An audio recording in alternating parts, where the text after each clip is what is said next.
Hi, good evening. Welcome again to our new video of Hemalata Coaching of Technology. Today we are going to discuss about Stakeholder Management Part 2. Why it's Part 2? If you still remember our previous video, Stakeholder Management Part 1, where we have discussed what is a stakeholder or who is a stakeholder. I strongly believe you've already seen our Part 1 video on this stakeholder management. If not, requesting you to go through that before you watch this video. So, today we'll discuss the part 2 of the stakeholder management. In the part 2, we'll discuss how do we identify our stakeholder. Now we understand who is a stakeholder. But now we'll discuss how do we identify.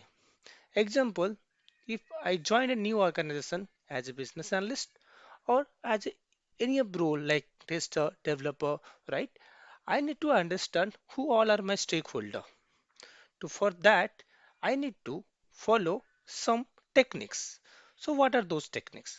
The first technique is contacting your business sponsor, your project manager, or you have to go refer your organization chart of your company. Or the third technique is document analysis. And the fourth technique is based on discussion with stakeholder. So we'll discuss what do you mean by contacting business sponsor.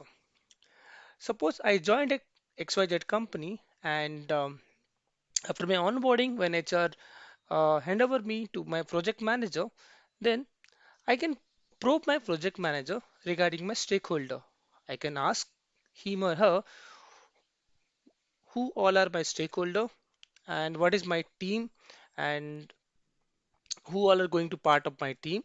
Or sometime if you're working in a service-based company where you supposed to work for your client, then you can also contact to your client project manager or business sponsor who can guide them further to identify your stakeholder. Otherwise, there is another technique called organization chart, where suppose I join my company, if I will refer my organization chart of my company, I can easily understand what are the hierarchy of my company, what is my current position, whom I report to, and if I'm joining in a higher position, if any reporting are reporting to me, or who all are my teammates are there. Or as I said, if you are working for your client location, then if you have access of your client laptop, then you can also check your about your stakeholder through your organization chart. Or the third technique is document analysis. How document analysis will help you. So when you join your company and when you ask your project manager or business sponsor, you can ask them the previous document. Suppose you are going to work for a particular project. For this particular department, is there any previous business requirement document or any SOPs or any process chart where you can easily identify about your stakeholder? Or if you got to know about your one or two stakeholder, then based on the discussion further, you can identify your other stakeholder. So this is about the techniques where you can identify your stakeholder. So now what? Suppose now you already understand what is a stakeholder and how do you identify your stakeholder once you join a new company. Now, after that, the discussion point here is what happens if you miss a stakeholder. Now, example, you are working in a big project and you have almost 25 to 30 stakeholder. But as a BA, if you are going to arrange any workshop meeting or in any of the meeting where you need all your what do you call important or key stakeholder, but sometime there is a chance you can miss to invite one of your stakeholder. So how can you overcome that issues, right? So what is the solution for that? Is there any solution? If you not, then what is the problem? If you're not, then the solution may not go live until their requirement is sorted, right? Because if you're not able to take the requirement from one of the stakeholder, it doesn't mean that your what do you call particular project is go for a sign up, right? You maybe faces rework, right? So what is the solution for that? So the solution here is stakeholder matrix. As a business analyst, you have to prepare a stakeholder matrix where you can mention all your stakeholder name. So if you see example of this spreadsheet, we mention various name. All are the example. Don't go as for the correct name, right? So if you see here, the names are mentioned.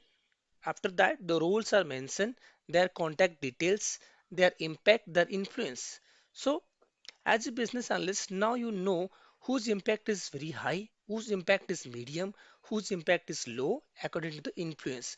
So tomorrow, when you are going to arrange any of the meeting, you can refer you can refer the stakeholder matrix so that there is a less chance or no chance you can miss a stakeholder.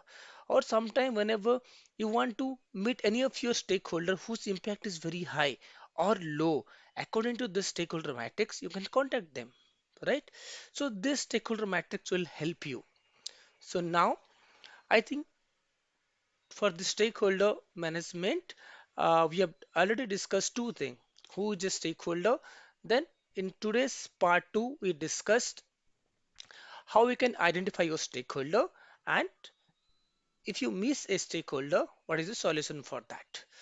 So I think we can go further because stakeholder management is very big part. We can go further uh, topics in our next video. And till that time, if you need more information about our institute, again I request you to please visit our website, which is www.hctechnology.co.in, or you can visit our YouTube channel, which is Samalata Coaching of Technology for the more information. I just request you guys to just do like and subscribe our all the videos so that without attending any training session, if you want to enhance your knowledge, you can go through our videos and you can obviously you can able to enhance your knowledge. Thank you guys.